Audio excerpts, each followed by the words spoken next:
We're Cassie. And Emily. And this is Book Bits and Chill, a podcast where we talk about books, movies, and pop culture the way that you actually experience them. This show is for type B readers, people who love stories but don't want the pressure, perfection, or the participation trophies. Hit follow, grab a drink, and let's talk about it. Okay, girls, the April reading wrap-up is here. We had plans, we had intentions, we had a full vision for who we were going to be this month, and then the books had another idea. But also, can we just acknowledge that it is officially that time of year? Wedding season, trip season, family event season. When we made our April TBR, we were still fully in winter hibernation mode. Reading 3 books a week, nowhere to be, main character of our own couch, of our own home. And then April looked us dead in the eyes and said, absolutely not. So today we're walking through everything we read, what worked, what wrecked us, and what completely derailed the plan. And then we're going to set up our May TBR and pretend that we are going to not be as ambitious as we were last month, but we will see. Yeah, we're going to try. All right. So let's start out with our April wrap up because, like I said, we did not read as much as we thought that we would. But we did read some bangers, and there's a lot to talk about with these bangers. Yeah. Let's start with Emily and her Shield of Sparrows journey. Yes. So for background, let's take everyone back to 2025. There were 2 of the hottest Romantasy releases of the spring, Shield of Sparrows and Direbound. Yeah.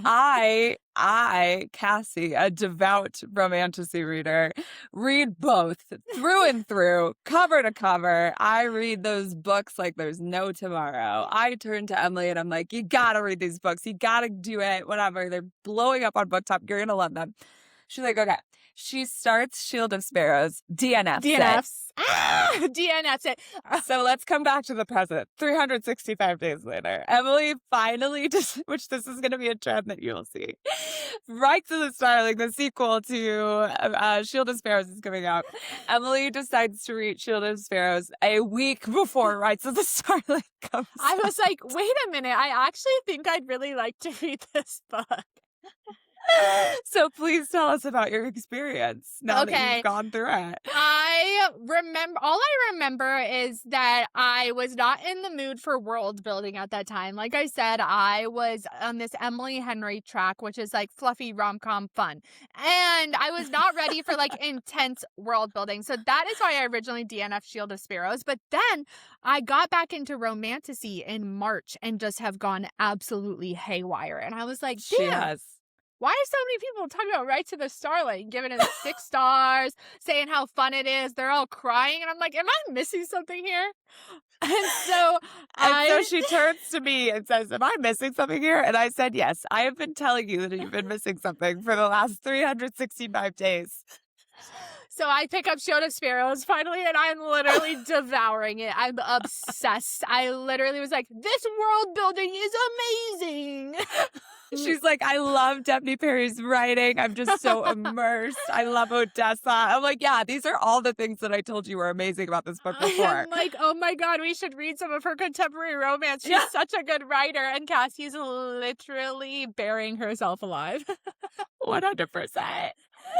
Oh my God. So what would you say? We had our Rights of the Starling episode. So for anyone that has not read the book, go listen because we have a spoiler free should you read this section. But if you have read the book, go listen because we yap about the entire book.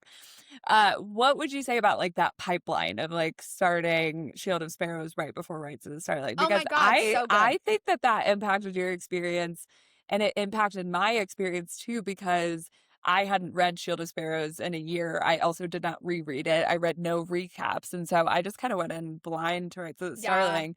And it might have impacted my experience negatively. I think it did because it ended on a cliffhanger. And so then I literally finished it the night before Rights of the Starling came out, went to the bookstore the next day, picked it up and kept reading the story. And then I finished the second book and I'm like, that was so fun. That was so amazing. Should I have waited for all 3 to be out? Because she's addicted to waiting for these books to come out. Because it really was so fun to read them back to back. Like, are we missing something here? That is fair. That is fair. I actually was thinking about that with this journey that you went on because I feel like some of the allure and the appeal of, like, why I loved Throne of Glass so much, why I loved ACOTAR so much was because I could literally binge 5 to 8 books back to back to back and, like, Yeah. know exactly what was happening, like, you're so invested by the end of that journey versus with these very new romanticides that are coming out, like, you're having to wait a year in between, and then there's all the buildup, and there's the expectations and things like that, where it's like, if you're just going in blind and then immediately going into the second book, like, that'll change your entire view on it. Yeah, which I feel like we saw this difference between yours and I's journey in our ratings because I rated Rights of the Starling way higher than you did. Mhm. And I think that I was viewing my rating almost as like a whole because I had read them so close together. Like I You kept were. saying that. I was like, I want to You rate it did. as the full series. And you were easily separating the two. Easily, and I also was trying to get you to separate them, so Okay, but yeah. now I want you to rate both books like together, series. Oh, interesting. I think I would give the series, probably like a 3.75 so far. Okay, and that is higher than I expected. Mine is probably a 4, I think I said, for Yeah, the whole series. But yeah. I honestly expected you to say lower because you are not a Rights of the Starling fan. I do really think that book 3 is gonna have to do a lot of heavy lifting, which is fine. I am totally fine with that, but my expectations have been tempered by this last book. I do feel like Shield of Sparrows, I have learned throughout this last year, is a very approachable romantasy for Yes. people who don't read a lot of romantasy. Like, I feel like I've been seeing people pick it up that normally do not really read anything in this genre. And so I feel like my rating should not scare anyone here that has not read this series because I do actually think it's very, very approachable and people love it. But I do think you need to prepare yourself for heavier building, world building, heavier plot, heavier character development, which I think is fantastic, but you don't get from your kind of just like junk food romantasy books. That's true. And the world building is so approachable that I just saw it's turning into a movie, which I think is insane. Yeah, so Shield of Sparrows is getting adapted into a movie. I just saw that too, which exciting. But it is interesting because I do feel like every romantasy that has like a certain level of Goodreads ratings and probably a certain following on BookTok, it's like auto adaptation.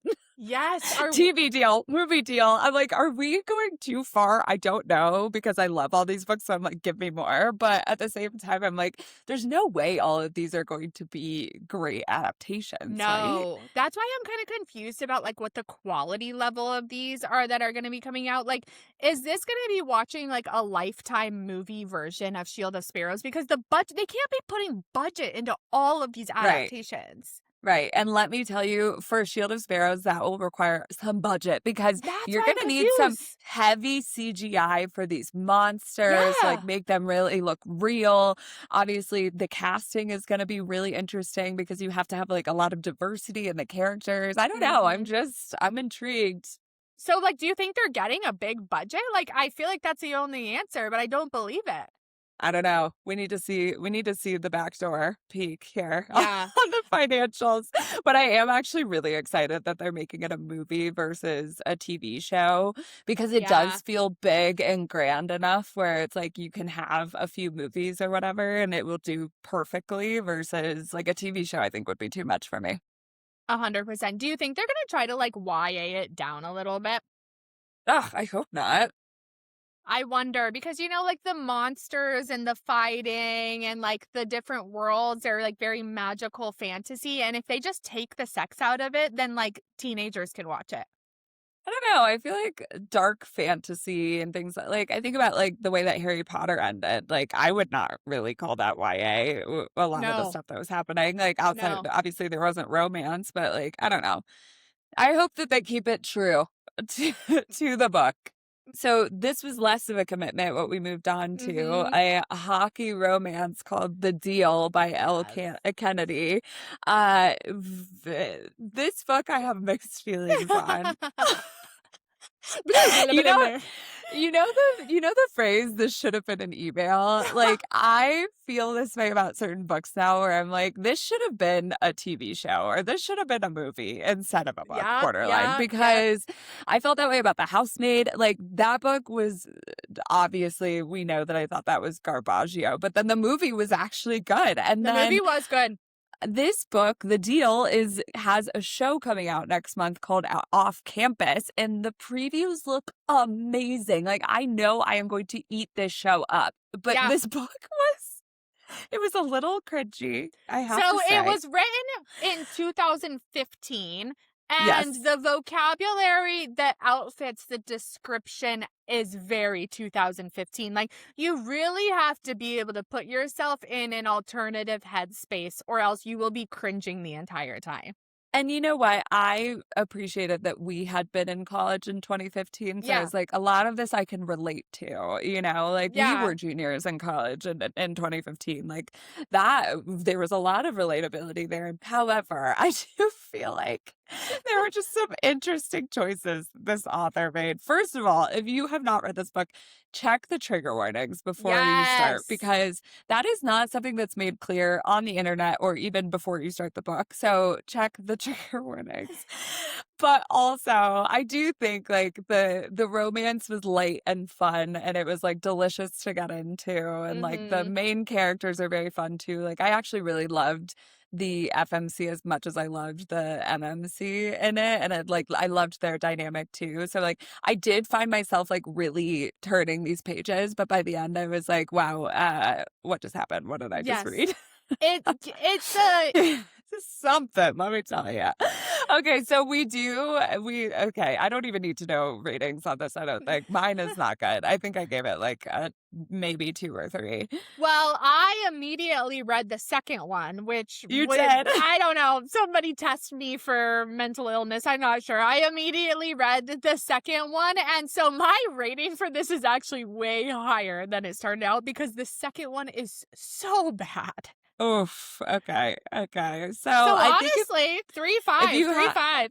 truly, if you haven't read this book and you do enjoy hockey romance, like, I do actually think that there is an audience for this that would really love it and really eat it up and really eat up the romance. I think for me, this isn't necessarily my like go-to style of romance per se. So Yeah. I think maybe I'm a harder critic on it.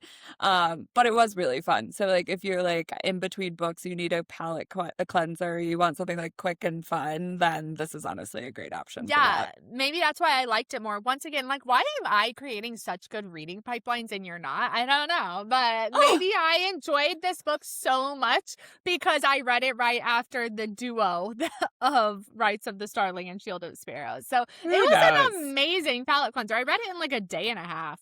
I mean, who knows? We do need to talk about the off-campus show, however, Yeah. because again, I do really think that it's actually going to be better than the book.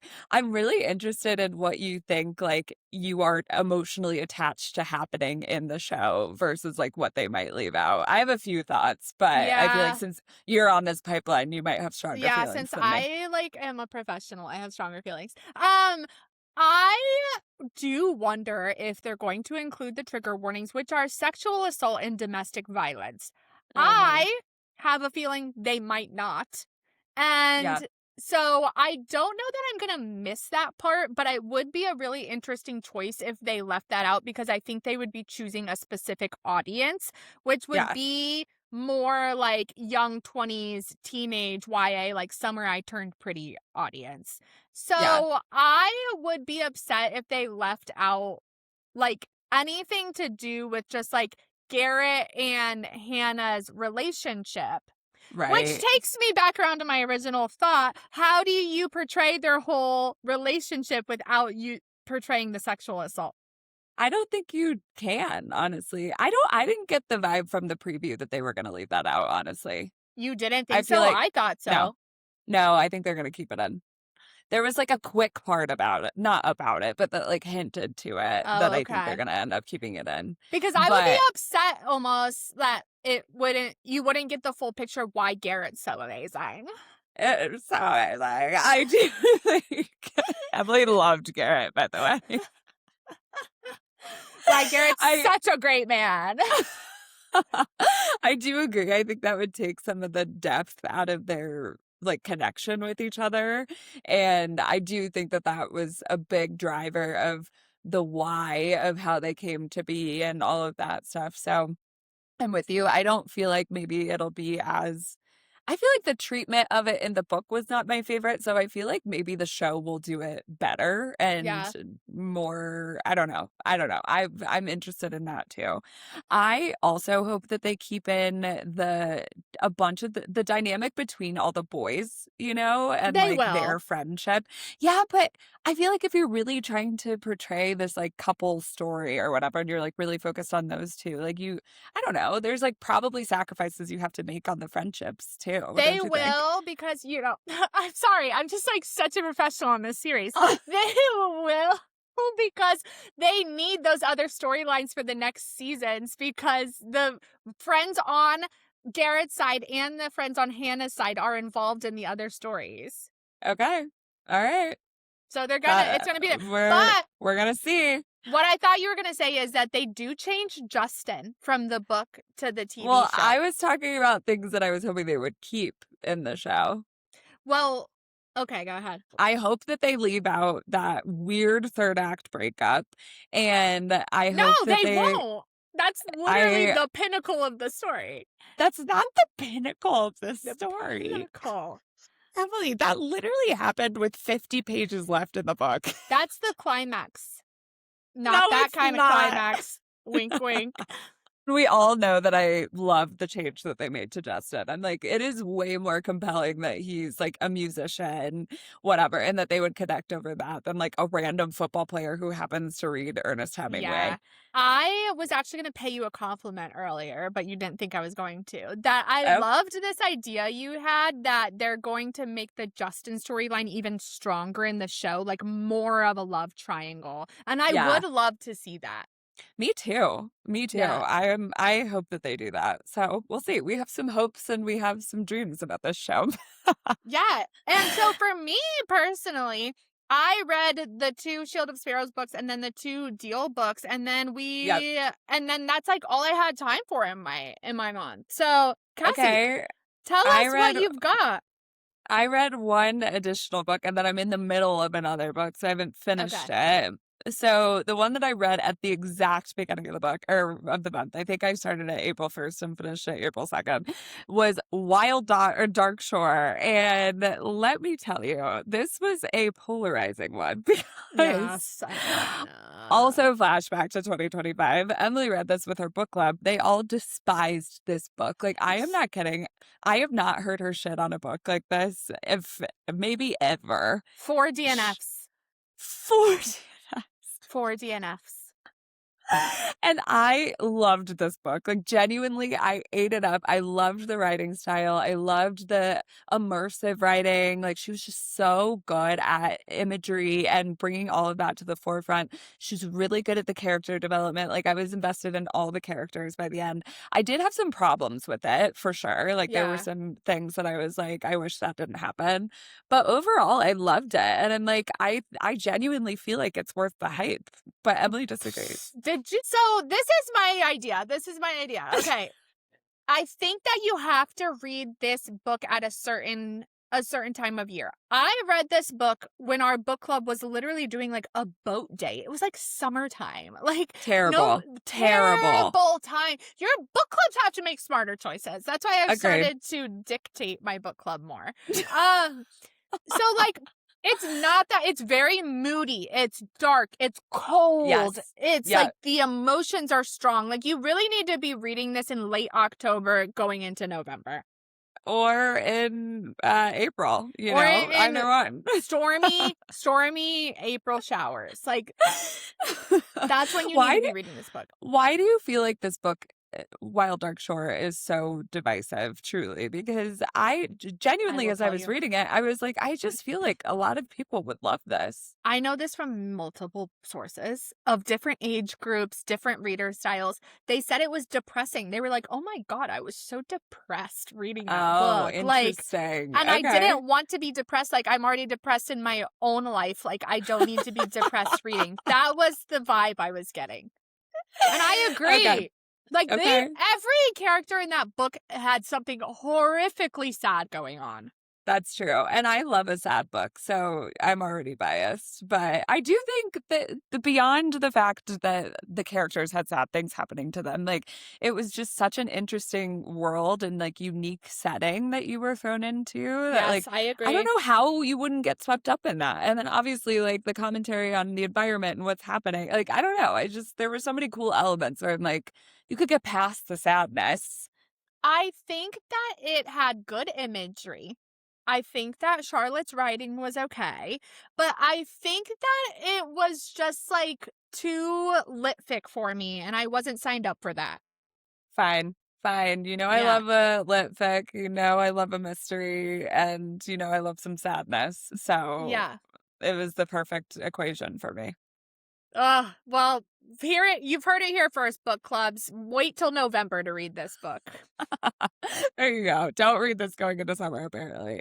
All right. The last one that I'm reading that I'm in the middle of, but I'm already loving is Yesteryear. And I think that this one's going to be a pretty big hit for me, to be honest. Unless Really? something really goes sideways by the end, I think this one is going to be a huge one for me. This is a bit And of a teaser. Like, we don't get to find out until the May wrap up yeah, you episode. get to find out literally weeks from now, so sorry. But I do it feels like I'm watching a reality TV show, but reading it in a book. Like, it is just so insane. The main character is insufferable in a way that is just, Can like, you give so us, fun like, to read. a little tidbit about it? Like, I know everybody knows, okay, she's a content creator, influencer, and then she gets, like, sent back in time, but, like, what Yeah. exactly is happening?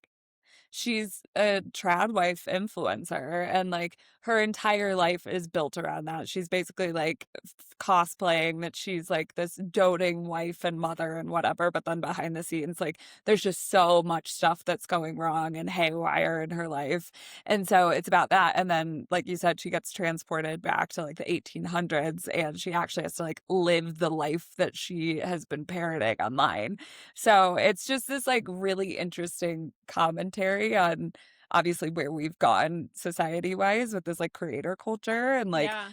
how it can go so sideways and, like, are you ready to really, like, pony up and live the life that you're posing that you're living online or not? So I don't know, it's just there's a Oh lot of my questions god. that it begs I that saw is an just really inter interesting. I saw an interview with Whitney from Secret Lives of Mormon Wives, and they were like, "We've seen you online saying that you want to be like part of the homestead culture." And she was like, "To clarify, I'd like to have a homestead culture, but I'd like the other people to do the work." So not a homestead culture, Whitney.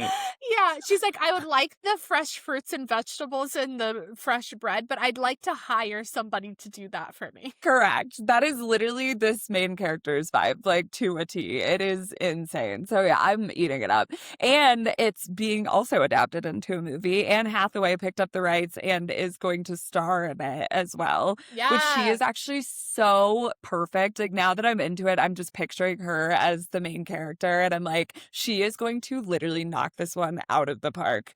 Yeah, she is gonna be very good at that, and she also has experience in a dual life role from Princess Diaries. To Princess Diaries. So she's been actually preparing for this role her entire career. And Annie, this is the pinnacle of your career, just so you know. No, she will be so Started from good in Princess that role Diaries, though. now you're here. She's so good at doing that little bit of crazy. Yeah, she is. It's like, oh, she's so perfect, but then she could, like, have that look in her eye, and you're like, "Oh, she's wacko." So, I Yeah. think she is going to crush it.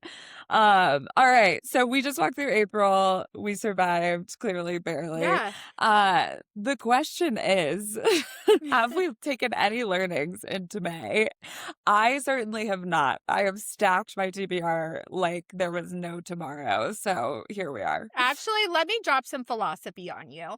I Oh, learned a lot this last month. And what I learned is that I'm over here like shitting on myself saying like, oh, I didn't read a lot. I fell short of my TBR. I read 4 books and 2 of those books were 500 meaty, pages. meaty, So like 100%. pat on our back. We need to stop like pressuring ourselves so much to have like a 10-book TBR going into the next month. You're right, but there's just so much that I want to read. So it's not even pressure. It's just like my desire, my It's burning stressful. desire. It's And stressful. it's stressful, but it's also exciting. Well, you know what's stressful? When you wait 365 days to read a book right before the next sequel comes out. Oh God, here we go. So, as you thought that we were done at Shield of Sparrows, we're not. So, let's go back to 2025 yet again. I have just read Direbound after Shield of Sparrows. I say, Emily, you should totally read Direbound. You would love it. I talk about it on this podcast The upwards of wolves. You love 17 wolves. Oh times. my God, you're going to eat it up.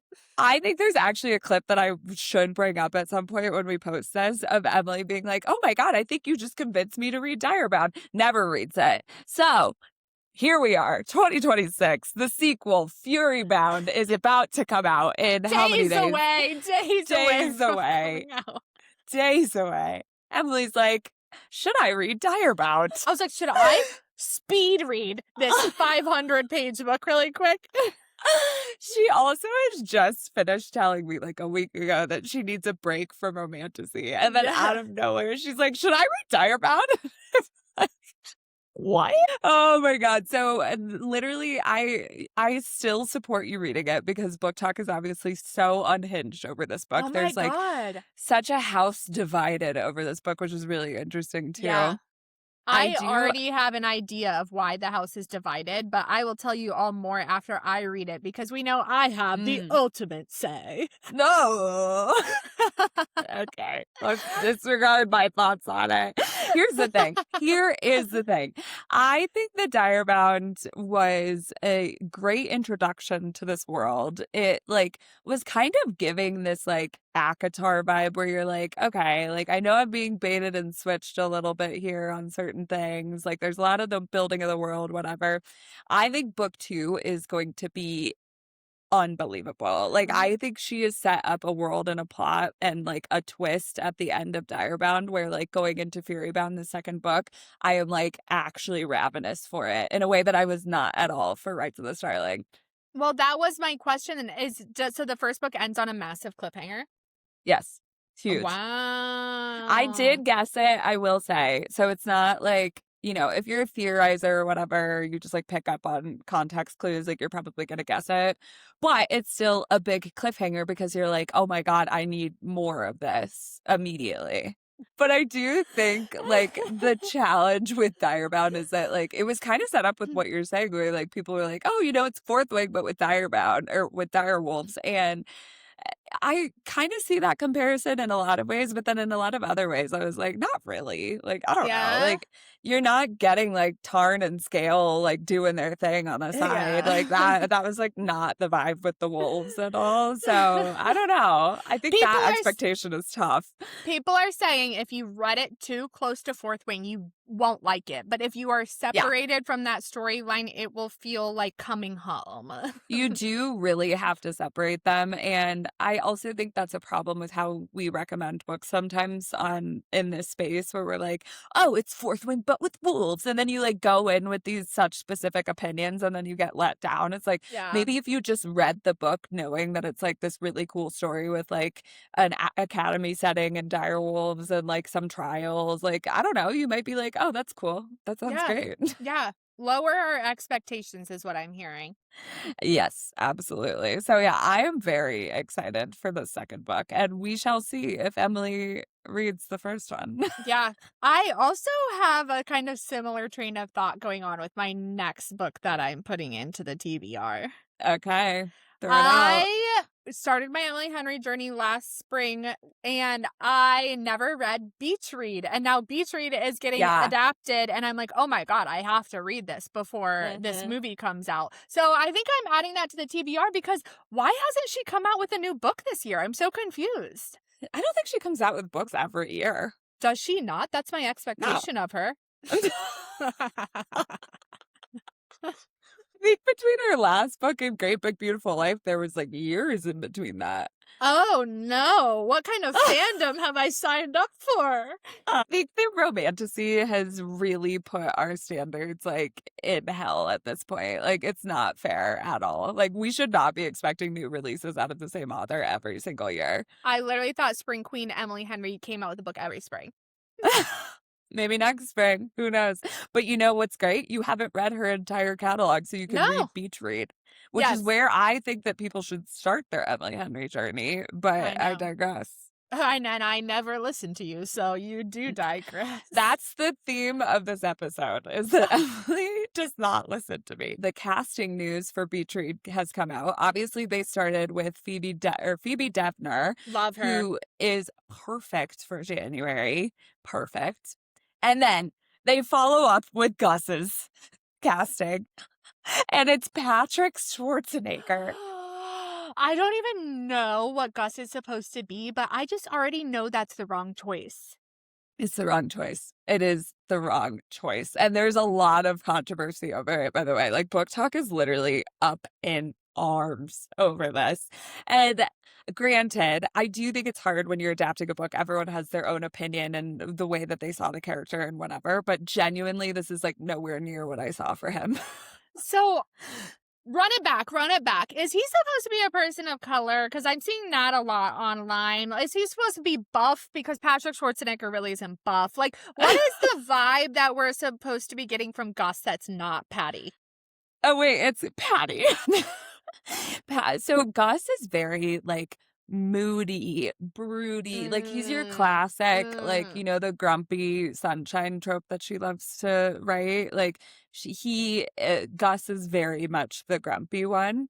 So I think on the whole, people are like, what we've seen Patrick Schwarzenegger do is like not that. Like he's not Yeah, like gritty enough to play Gus versus like I think he kind of comes off as this like polished like almost like frat guy in a 100%. sense, and people are like absolutely not, like this man is supposed to be like just the absolute opposite or absolute opposite of that.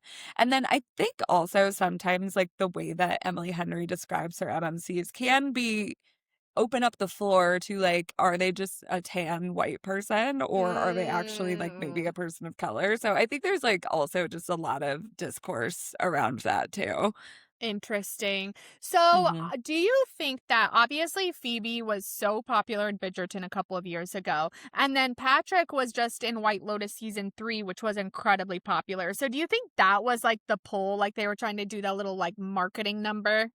I think so, but then also they like came out and said that they had really good chemistry. Patrick and Phoebe did, so they were like, we actually did it because of that, because they were like just so good together.